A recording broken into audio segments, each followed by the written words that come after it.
Line और suction line से इक्यूपलेटर में आता है, इक्यूपलेटर से कंप्रेसर में आ जाता। तो इसकी गैस की पूरी प्रक्रिया इसी तरीके से है, समझ गए। अब गैस फील करने से पहले क्या करता है कि कभी कभी आप देखेंगे सिस्टम चोक हो जाता है। सिस्टम क्या होता है? चोक हो जाता है। अब होता है कि बाहरी हवा का दबाव अगर के हमारे ऑपरेटर में है, हीटिंग वाल्व कंडेंसर में है, या कूलिंग वाल्व कंडेंसर में है, या सक्शन लाइन में है, जब तक वैक्यूम पंप से हम बाहर नहीं निकालेंगे, अगर उसमें रह गया तो गैस की ठंडी हवा जब मिलता है तो बाहरी हवा को वो मिल्ट करता है, पानी के रूप में बदलता है, और इसके बाद वो होता है बर्फ जम जाता है। क्या होता है? बर्फ जब जम जाएगा तो लाइन से गैस लीकेज नहीं होगा। कभी कभी आप देखें कि कई टेक्नीशियन ब्लो लाइन से उसको हीट करते हैं। अगर सिस्टम चौक तो ब्लो लाइन से क्या करता है? हीट करते हैं। हीट क्यों करते हैं? क्योंकि बर्फ मेल्ट हो जाए, मेल्ट हो जाए। कभी कभी मेल्ट हो जाता है और कभी कभी नहीं होता। तो सिस्टम को गैस फिल करने से पहले पूरी अच्छी तरीके से वैक्यूम करना है। वैक्यूम करने का प्रक्रिया कम से कम 15 से 20 मिनट, 15 से 20 मिनट। लेकिन वैक्यूम करने से पहले एक और प्रक्रिया फ्लशिंग करना। जी सर। गैस फिल करने से पहले क्या करना? फ्लशिंग करना। कोई भी सिस्टम हो, आपका स्प्लिट एसी हो, विंडो एसी हो, डीप फ्रीजर हो, वाटर कूलर हो, फ्रिज हो, कोई भी कूलिंग प्रोसेस का सिस्टम हो, तो पहले सबसे उसको क्या करना है? फ्लशिंग करना। फ्लशिंग 10 से 15 मिनट, कितना? 10 से 15 मिनट फ्लशिंग करना। और फ्लशिंग करने के बाद आप 10 से 15 मिनट वैक्यूम करना। 10 से 15 मिनट क्या करना? वैक्यूम करना। मतलब निगेटिव प्रेशर में लेके आना सिस्टम को, और सिस्टम से सारे वायुमंडल हवा को बाहर खींच लेना। इसके बाद पूरे पाइप साफ हो जाएगा, क्लीन हो जाएगा। उसके बाद आप गैस को फिल कर सकते हैं। और जब गैस फिल करेगा उस समय आपका एयर कंडीशनर बिल्कुल अच्छे तरीके से काम करेगा, ना तो चोकअप का समस्या होगा, और ना तो कभी कभी आप देखेंगे गैस फिल करने के बाद भी कभी कभी कूलिंग नॉर्मल करता है, बहुत अधिक कूलिंग नहीं करता। आप सुने होंगे कि फ्रिज में भी कभी कभी कूलिंग नहीं करता, रात करता है तो कूलिंग नहीं करता, सिस्टम चोक हो जाता है। गैस कहीं से लीकेज नहीं होता है, गैस कहीं से लीकेज नहीं होता है। जब तक आपका सिस्टम से हीटिंग वाल्व कंडेंसर से या कूलिंग वाल्व कंडेंसर से या पाइपलाइन से कहीं से लीक हो जाएगा तभी गैस निकलेगा। लेकिन आप देखें कभी कभी बोलते हैं कि पूरी रात करते हैं नॉर्मल ठंडा होता है। जी सर। यानी कि सिस्टम आपका चोक है। सिस्टम क्या है आपका? चोक है। या गैस फिल करने के समय हमने कम भरा है। लेकिन गैस फिल करने के समय एक बात ध्यान देना है, कंप्रेसर जरूर चालू करना है। जी सर। कंप्रेसर जरूर चालू करना है। और वैक्यूम करने के समय एक बात का ध्यान देना है कि कंप्रेसर जरूर बंद करना है। जी सर। कंप्रेसर जरूर बंद करना है।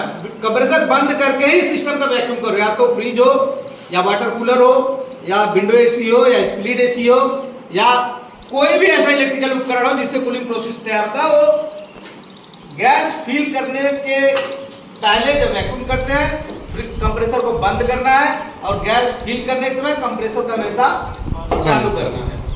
अब यहाँ पे आप ध्यान दो कि यहाँ पे कूलिंग वाल्व टेम्परेचर सेंसर एक छोटे से कैप्सूल जैसा है, ये क्या है? Cooling valve temperature sensor. अभी पहले थर्मोस्टेट में था, राइट? लेकिन अभी कैसे है? यूनिवर्सल पीसीबी में है, तो इलेक्ट्रॉनिक होगा, रिले पे काम कर रहा है। कैसे काम कर रहा है? रिले पे। तो जितना जैसे इसका टेम्परेचर आपने सेट कर दिया कि 22 डिग्री सेल्सियस, तो 22 डिग्री सेल्सियस होने के बाद ऑटोमेटिक वहां से कट ऑफ हो जाएगा। क्या हो जाएगा? Cut off. तो ये इसमें आता है। अब देखो यहाँ पे एक रूम टेम्परेचर सेंसर, ये क्या है? Room temperature sensor. यहाँ पे ध्यान दो तो यहाँ पे इस तरीके से है, देख रहे हैं? ये भी पहले थर्मोस्टेट था, जो मिनोली आप देखेंगे तो थर्मोस्टेट में एक बल्ब है जो गैस फिल होता है यहाँ से आता है पाइप में, लेकिन ये इलेक्ट्रॉनिक है। ये क्या है? इलेक्ट्रॉनिक, जो यूनिवर्सल पीसीबी बोर्ड के साथ कनेक्ट है। ये रिले पे काम करता, सारी चीजें कैसे काम कर रहा है? रिले पे। लेकिन ये उस पोजीशन पे काम करेगा जबकि आपका इसके साथ अटैचमेंट है। जी सर। इसके साथ क्या है? अटैचमेंट। ये इसके साथ टच होना चाहिए। जी सर। तब वो सेंस करेगा। सेंसर देखे ना, सेंसर का दरवाजा को ओपन होता था, आपके स्क्रीन सेंसर होता है। मोबाइल में कभी आई कांटेक्ट लगाते हैं ना, आंख दिखाते हैं तो मोबाइल में लॉक खुल जाता है, देखें? जी सर, देखें ना, देखें? जी सर, जी सर। तो हाथ में फेस लॉक, फेस लॉक। तो वो चीज है, अभी बहुत सारे इलेक्ट्रॉनिक में डेवलप हो रहा है समय समय के साथ। पहले इसमें रिमोट कंट्रोल नहीं था, जी सर, लेकिन अभी क्या है, रिमोट आ गया है।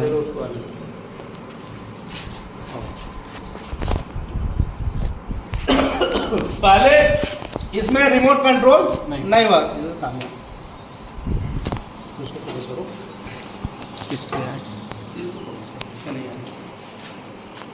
पहले रिमोट कंट्रोल नहीं था, लेकिन अभी क्या हो गया, remote control universal PCB board, universal PCB board आप मैनुअली भी कर सकते हैं और रिमोट भी कंट्रोल कर सकते हैं, राइट?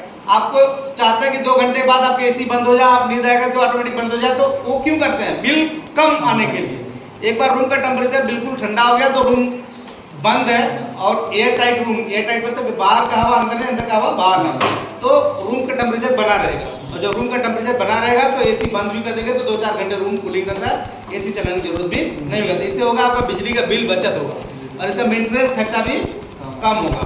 तो इसे टाइमिंग सेटिंग आता है, टाइमर, मैंने ऊपर बताया था ना, टाइमिंग सेटिंग, क्या आप चाहते हो 2 घंटे के बाद आपका एसी बंद हो जाएगा, राइट? तो समझ में आया गैस कैसे फिलिंग हुआ। यहाँ पे चार्जिंग पिन दिया, कम एक गैस चार्जिंग पिन, क्या है, गैस चार्जिंग पिन।